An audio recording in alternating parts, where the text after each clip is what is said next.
오늘 우리에게 주시는 하나님의 말씀은 히브리서 10장 19절부터 39절까지의 말씀입니다. 신약 성경 363페이지 정도에 있습니다. 히브리서 10장 19절부터 39절입니다. 다만 읽는 것은 38절과 39절을 한 목소리로 함께 읽겠습니다. 38절과 39절입니다. 같이 읽겠습니다. 시작. 나의 의인은 믿음으로 말미암아 살리라. 또한 뒤로 물러가면 내 마음이 그를 기뻐하지 아니하리라 하셨느니라. 우리는 뒤로 물러가 멸망할 자가 아니요 오직 영혼을 구원함에 이르는 믿음을 가진 자니라. 아멘. 오늘 말씀의 제목은 사람은 무엇으로 사는가? 사람은 무엇으로 사는가? 그 첫 번째 시간입니다. 저는 목사 아들로 태어났습니다. 그래서 어린 시절부터 교회에 있는 게 당연했습니다. 교회에 있는 게 당연하니까 예배 드리는 것도 당연한 거고, 오히려 예배를 드리지 않으면 혹은 교회 봉사를 하지 않으면은 혼나는 그런 가정 환경에 있었습니다. 그런데 마을에 한 친구가 있었는데, 이제 그 친구는 그 가정이 독실한 불교 집안이었습니다. 그러다 보니까 그 친구가 예배 드리는 게 쉽지 않았죠. 주일날 예배 드리기 위해서는 어른들 몰래 와서 간신히 예배를 드렸습니다. 그때 이런 생각을 했죠. 내가 저 친구 저렇게 집안이 다 불교이고 그런 환경에서도 내가 교회 나올 수 있었을까? 제가 더 대단한 것 같다. 더 믿음이 굳건한 거 아닐까? 그런 생각을 했어요. 학년 말에 시상 때가 되면은 저는 당연히 교회에 살고 예배도 안 빠졌으니까 출석상도 받고 봉사상도 받고 이런 상을 많이 받았습니다. 근데 그 친구는 상은커녕 그렇게 애써서 교회에 나오는데도 누가 특별히 칭찬해 주거나 그런 게 없었습니다. 그래서 이상하게 이 상을 받는데 내가 이 상을 받는 게 맞나? 내가 한 게 뭐가 있나? 이런 번뇌가 있었습니다. 오랜 시간이 흐른 후에 이제 저와 반대되는 환경에서 자란 사람을 만나고 이야기를 하였는데, 그 사람이 그러더라고요. 자신은 목회자 자녀로서 믿음 지키기가 더 어려웠을 것 같다고. 만약에 자기가 목회자 자녀였다면 믿음 생활하는 게 더 어려웠을 것 같다고. 그런 환경이 더 답답했을 것 같아요. 무슨 말이냐 하면은 어쩌면 그러니까 불교 집안으로 이렇게 고난받는 것보다 자신 입장에서는 익숙한 것, 또 반복되는 것, 또 이해되지 않는데도 해야 되는 것, 그런 게 자신은 더 답답했을 것 같다고. 당신은 그 어려움을 이겨낸 사람이라고 그렇게 이야기를 나눈 적이 있습니다. 사람은 그렇게 자신의 자리에서 인생의 숙제를 푸는 게 사람이겠죠. 그렇게 자신이 걷는 길이 맞는지 돌아보아야 하겠지요. 옛날 교회 어른들이 이런 이야기를 했습니다. 여자 신앙은 시집을 가봐야 알 수 있다. 들어보셨나요? 시집을 가서 이 시대 환경에 따라서 그 신앙을 지킬 수 있을지 아니면 못 지킬지 드러난다는 거죠. 두 여성이 있었는데 한 여성은 독실한 기독교 집안으로 시집을 간 거예요. 그러니까 이 집안에서는 교회에 간다고 하면 어른들이 아유 잘한다, 또 봉사한다고 하면 그래 열심히 해야지 하면서 격려해주고 또 용돈도 주고 이렇게 합니다. 또 교회에 가면은 젊은 세대가 열심히 교회에 나오고 또 봉사를 하니까 아유 이쁘다, 사랑스럽다, 신앙 좋다, 이런 칭찬을 듣습니다. 주변에서 모두들 신앙이 참 좋은 세대기야 하면서 이뻐해 주는 거죠.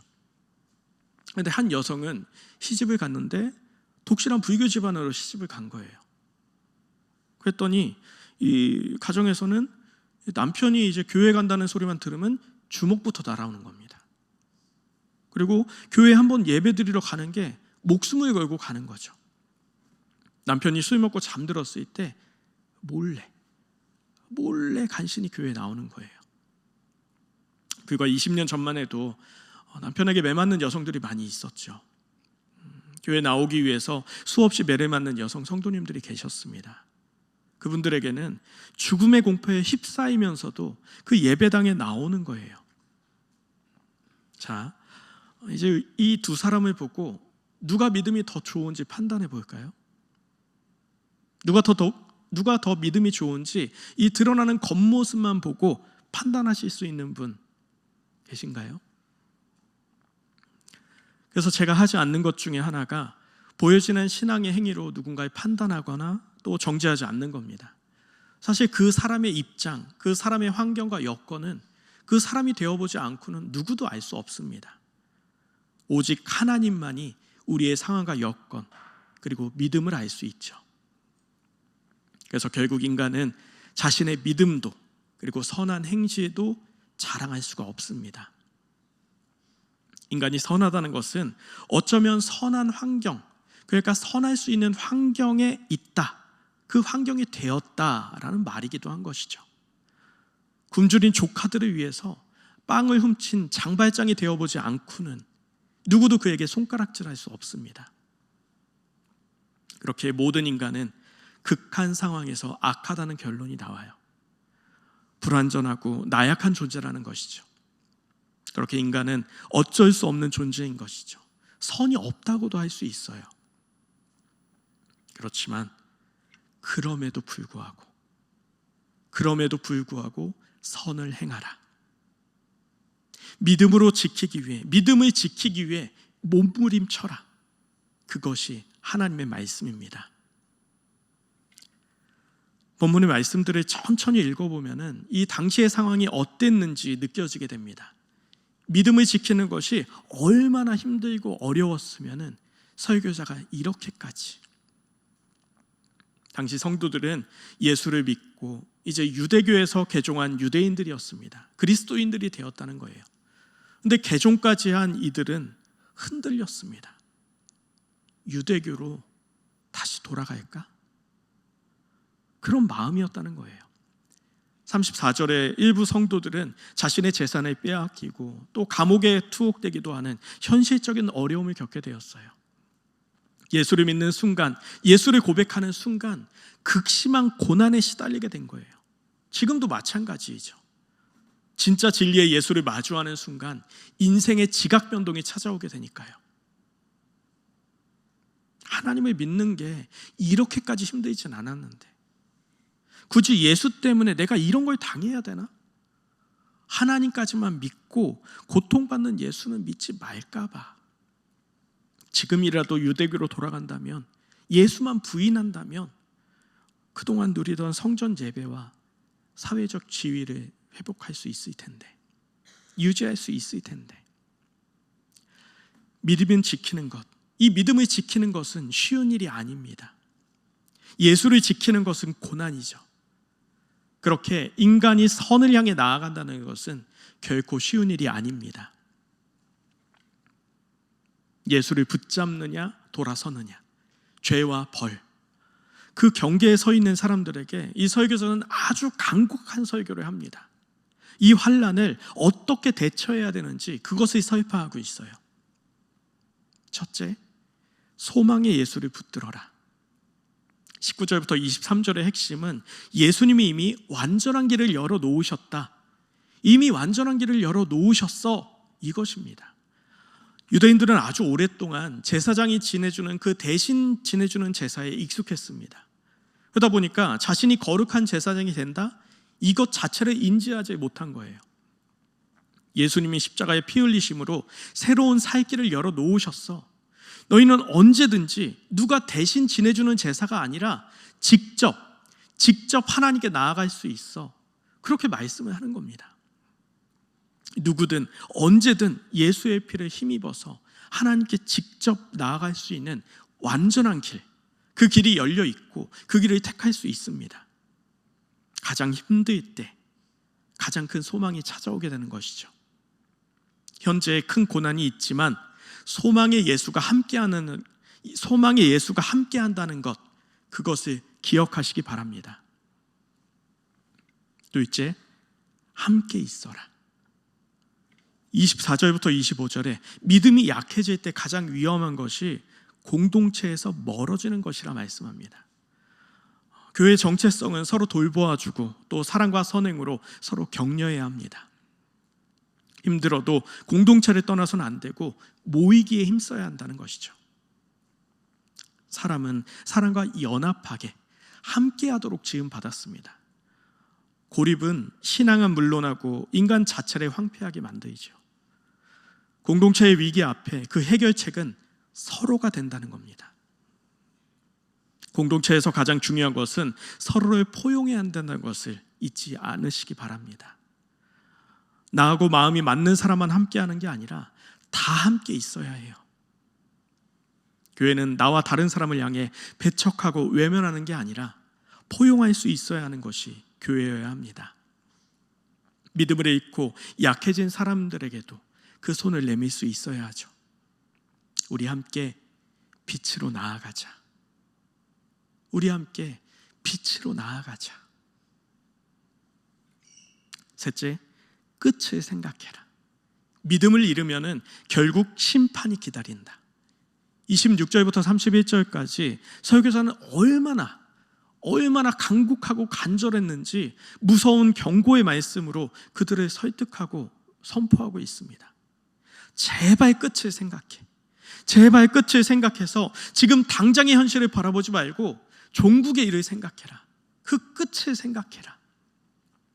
28절, 모세의 법을 폐한 자도 두세 증인으로 말미암아 불쌍히 여김을 받지 못하고 죽었거든. 하나님께서 모세를 통해 내려주신 그 율법, 그것을 어긴 자에 대해서 두세 증인만 있으면 그를 죽였습니다. 그런데 예수님은 그 율법과는 비교할 뿐이 아니죠. 29절, 하물며 하나님의 아들을 짓밟고 자기를 거룩하게 한 언약의 피를 부정한 것으로 여기고 은혜의 성령을 욕되게 하는 자가 당연히 받을 형벌은 얼마나 더 무섭겠느냐, 무겁겠느냐, 너희는 생각하라. 율법 정도가 아니라 예수님을 외면한 자에게 얼마나 더 무거운 형벌이 있는지 생각하라. 우리가 왜 성경대로 살면 되느냐? 그것은 성경은 역사를 담고 있기 때문이에요. 이 역사는 이미 끝난 일들이죠. 즉 의인과 악인의 결과에 대해서 분명하게 말씀하는 것이 성경입니다. 역사는 반복되게 되어 있어요. 시대와 환경은 변해도 인간의 본성과 하나님의 의는 변하지 않기 때문이죠. 인간이 가장 지혜로울 수 있는 길, 그것은 종국, 끝을 기억하는 것입니다. 그 끝을 생각하는 것입니다. 마지막으로 확신을 가져라. 35절에는 담대함을 버리지 말아라 하는데, 이 담대함이라는 헬라어는 파레시아라는 확신이란 뜻입니다. 이 파레시아라는 단어가 확신을 뜻하고 있어요. 확실히 믿는 자는 담대할 수 있습니다. 진리를 저버린다는 것은 확신이 없다는 겁니다. 32절, 여러분은 빛을 받은 뒤에 고난의 싸움을 많이 견디어낸 그 처음 시절을 되새기십시오. 처음 예수를 믿고 고난받았을 그때 기억하고 있지? 그 엄청난 고난을 이겨냈던 처음 시절을 기억해. 그때의 엄청난 어려움 속에서도 우리는 믿음을 지켜냈어. 지금도 마찬가지야. 너희들은 예수를 지킬 수 있어. 너희들은 예수를 지킬 수 있어. 그럼에도 불구하고 반드시 기억해야 할 것, 반드시 기억해야 될 것은 이 모든 가운데 우리에게 인내가 필요하다는 겁니다. 이 모든 것 위에 인내를 더하면 믿음으로 구원을 받습니다. 36절, 너희에게 인내가 필요함은 너희가 하나님의 뜻을 행한 후에 약속하신 것을 받기 위함이라. 사람은 하나님 왜 이렇게 더디 오세요? 왜 이렇게 더디 오십니까? 왜 이제야 오셨어요? 그렇게 말할 테지만 하나님의 때는 인내, 즉 시간이 필요합니다. 그 이유에 대해서 말씀해 주시죠. 너희가 하나님의 뜻을 행한 후에. 하나님은 시간을 통해서 의인을 성장시키고 구원에 이르게 하십니다. 악인의 시간을 통해서는 죄의 결과를 가르치십니다. 하나님은 이 때가 차기를 기다리고 계세요. 초대교회 성도들에게는 목숨 바쳐 지켜내야 할 그 복음이 사명이었듯이 지금 우리에게는 각각의 성도들에게 사명을 맡겨주셨습니다. 그것을 기억하시기 바랍니다. 그리고 인내로서 그 사명을 이루어내시길 축원합니다.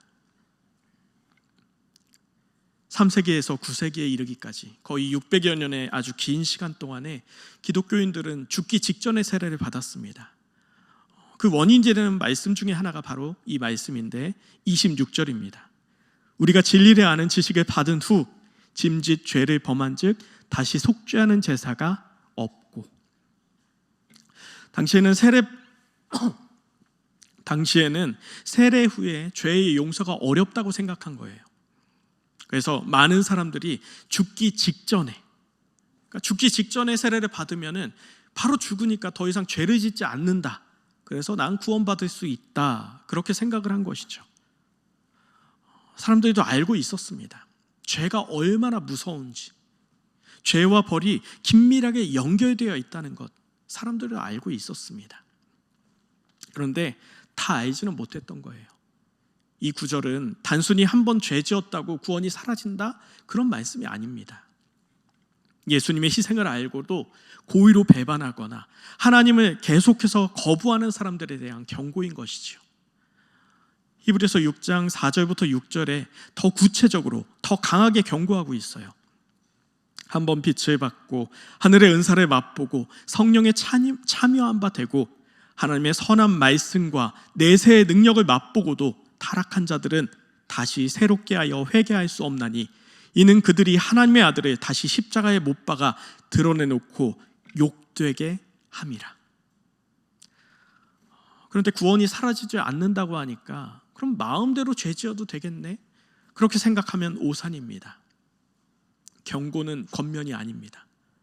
경고는 끝을 알려주는 거예요. 진짜 빛을 본 사람은 웬만해선 다시 어둠으로 가지 않습니다. 그런데 빛을 보고 난 뒤에도 어둠을 향해 나아가는 자는 현세의 눈이 멀어서 그 끝을 알지 못하는 무지한 사람입니다. 결국 구원받지 못하는 자가 있다는 거예요. 그래서 설교자는 경고합니다. 이런 자들에게 27절 심판을 기다리는 것과 대적하는 자를 태울 맹렬한 불만 있으리라. 심판이 있고 맹렬한 불이 있으리라. 믿음을 지킬 것이냐 물러날 것이냐, 지킬지 물러날 것인지 언제나 이 선택의 기로에 있는 것이 우리들이죠. 38절 오직 의인은 믿음으로 말미암아 살리라. 그가 물러가면 내 마음이 그를 기뻐하지 아니하리라. 여기 그가 물러가면이라는 말은 배교하는 것, 하나님을 떠나 있다는 것을 뜻합니다. 구약에 비슷한 말씀이 있죠. 하박국 2장 4절 보라 그 사람은 그의 마음이 교만하나 의인은 그의 믿음으로 말미암아 살리라. 교만은 하나님을 믿지 않는 상태예요. 그러니까 믿음이 없다는 말이 되죠. 이 두 말씀의 공통점은 분명한 대비를 통해서 말씀한다는 거예요. 긍정과 부정을 분명하게 말씀합니다. 어느 쪽을 선택하느냐에 따라 그 결과가 극명하게 나뉘게 되고 그 기준은 믿음입니다. 믿음에 따라 살기도 하고 죽기도 하는 것이죠. 한마디로 믿음이 없으면 죽는 거예요. 인간은 왜 신앙을 가져야 하고 믿음을 선택해야 할까요? 러시아의 대문호 도스토옙스키의 소설 죄와 벌은 인간의 구원과 또 그 구원에 대한 메시지를 담고 있죠. 주인공인 라스콜니코프는 가난한 대학생이었어요. 얼마나 가난했는지 극심한 빈곤 가운데 어찌할 수가 없어서 여동생이 사준 그 반지를 전당포에 팔기 위해 찾아갑니다. 그래서 좀 좋은 값을 받고 팔려고 하는데 이 악덕 고리 대금업자 전당포 할머니는 이 반지 값을 후려치는 거예요.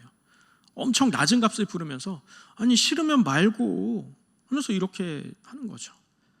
라스콜리코프의 입장에서는 이 반지를 팔지 않으면 먹을 것도 없고 살 수가 없으니까 어쩔 수 없이 그 반지를 헐값에 넘깁니다. 그리고 전당포를 나와요. 그런데 그녀로 인해서 여러 사람들이 어려움을 겪고 있다, 그 악덕한 사람으로 인해서 힘들어하고 있다, 이것을 알게 돼요. 그래서 라스콜리코프는 이 전당포 할머니를 사회에 해를 끼치는 악한 존재, 사회에 해를 끼치는 존재라고 판단을 하고, 그 판단 가운데 어두운 밤에 몰래 찾아가서 이 할머니를 죽입니다. 그런데 그 죽이는 장면을 그 할머니의 여동생이 목격한 거예요. 그래서 그 여동생까지 죽입니다. 처음에는 욕심 많은 할머니의 돈을 훔쳐다가 가난한 사람들에게 나누어 주겠다, 그런 생각을 했지만 완전 범죄를 꿈꾸었을까요? 그는 서랍을 뒤져서 몇 개의 작은 귀금속과 또 돈이 들어있을 법한 주머니를 훔쳐서 갑니다. 처음에 라스콜리코프는 자신의 죄를 합리화하면서, 그 죄를 합리화하면서 스스로 다독이는 거예요.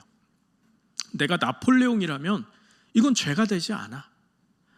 나는 특별한 인간이니까 처벌받을 필요가 없어. 나는 벌레를 죽인 것뿐이야.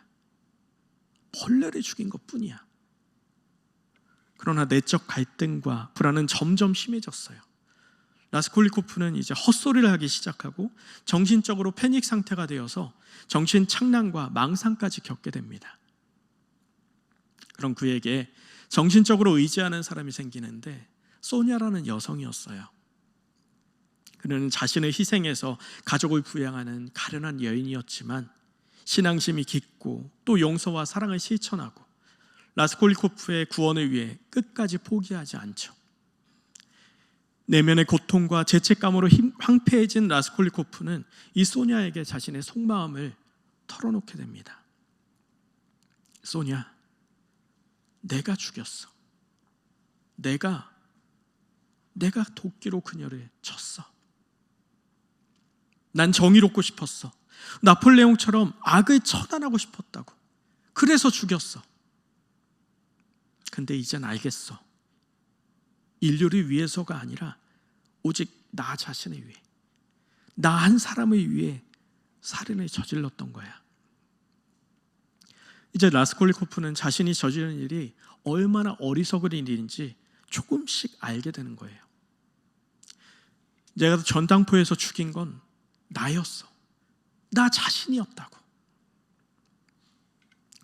소냐는 처음에 놀라지만 그를 연민과 사랑으로 보듬고 또 요한복음 11장에 나사로의 부활 이야기를 읽어주면서 그도 다시 태어날 수 있다는 그 소망을 안겨줍니다. 라스콜리코프는 소냐의 설득으로 자수를 해요. 그러나 이때까지만 해도 자신이 왜 회개를 해야 하는지 확신하지 못하고 있었죠. 내 생각은 옳아. 난 그렇게 잘못한 건 아니야. 그때 실수만 하지 않았다면. 그렇게 자신의 죄를 확실히 깨닫지 못한 채 감옥에 수감됩니다. 수개월 뒤에 교도소에 자고 있던 라스콜리코프는 한 가지 꿈을 꾸게 돼요. 전 세계로 퍼져가는 전염병이 발생합니다. 그런데 이 병은 지적이고 똑똑한 사람들만 감염됩니다. 전염병에 걸린 사람들은 자신의 죄를 부인하고 자기를 합리화하려는 주장을 끊임없이 펼치는 거예요. 감염된 사람들은 자신이 절대적으로 옳다고 믿으면서 서로를 이해하지 못한 채 끊임없이 싸우고 죽입니다. 내 말이 옳아. 너는 틀렸어. 나와 다르면 죽어야 마땅해. 내가 정의야. 너희들은 다 없어져야 돼. 모든 사회 질서가 무너지고 세상은 혼란과 파괴 속에 빠져듭니다. 라스콜리코프는 꿈을 통해 깨닫게 되죠. 모든 사람이 자신이 옳다고 생각하는 것에 대해서 자신처럼 행동한다면 세상이 얼마나 혼란스러워지는지 말이죠. 인간은 절대적으로 옳을 수 없으며 서로를 이해해야 한다. 도덕과 법을 초월한 위대한 인간은 없으며 결국 파괴를 초래한다. 사랑과 신앙이야말로 구원의 길이다. 꿈에서 깬 후 자신의 헌신적으로 돌봐주는 소녀를 바라보며 진정한 속죄와 변화의 길에 그 가능함을 깨닫게 됩니다. 소설의 마지막에 그의 새로운 이야기가 시작될 것이다, 이렇게 끝을 맺죠. 그가 사랑과 믿음을 통해 속죄와 구원의 길을 걸어갈 것을 이야기하는 겁니다. 라스콜리코프는 자신의 죄를 깨닫고 구원함에 이르게 됩니다. 하나님은 이 땅에 이 시간을 통해 우리 모두가 자신의 믿음을 점검하길 바라십니다. 참 깨달음과 회개를 통해 구원의 길로 나아가기를 바라고 계십니다. 고린도후서 13장 5절, 너희는 믿음 안에 있는가? 너희 자신을 시험하고 너희 자신을 확증하라. 예수 그리스도께서 너희 안에 계신 줄을 너희가 스스로 알지 못하느냐? 그렇지 않으면 너희는 버림받은 자니라. 내 믿음이 진실한지, 자신의 삶 속에서 예수의 사랑을 따르고 있는지 깊이 성찰해야 합니다. 고귀하고 아름다운 청년 윤동주 시인의 서시가 생각납니다. 그리스도인의 삶의 태도와 신념에 대해서 깊은 울림을 주죠. 죽는 날까지 하늘을 우러러 한 점 부끄러움 없기를. 잎새에 있는 바람에도 나는 괴로워했다. 별을 노래하는 마음으로 모든 죽어가는 것을 사랑해야지. 그리고 나한테 주어진 길을 걸어가야겠다. 오늘 밤에도 별이 바람에 스치운다. 히브리서 10장 39절, 우리는 뒤로 물러가 멸망할 자가 아니요 오직 영혼을 구원함에 이르는 믿음을 가진 자니라.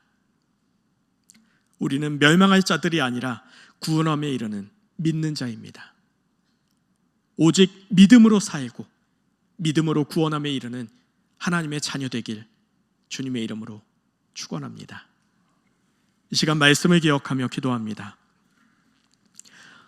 그리스도인은 믿는 자입니다. 사람은 오직 믿음으로 삽니다. 믿음과 사랑으로 구원의 길을 걷는 주의 자녀 되기 위해서 이 시간 주님의 이름 한번 부르고 통성으로 기도하겠습니다.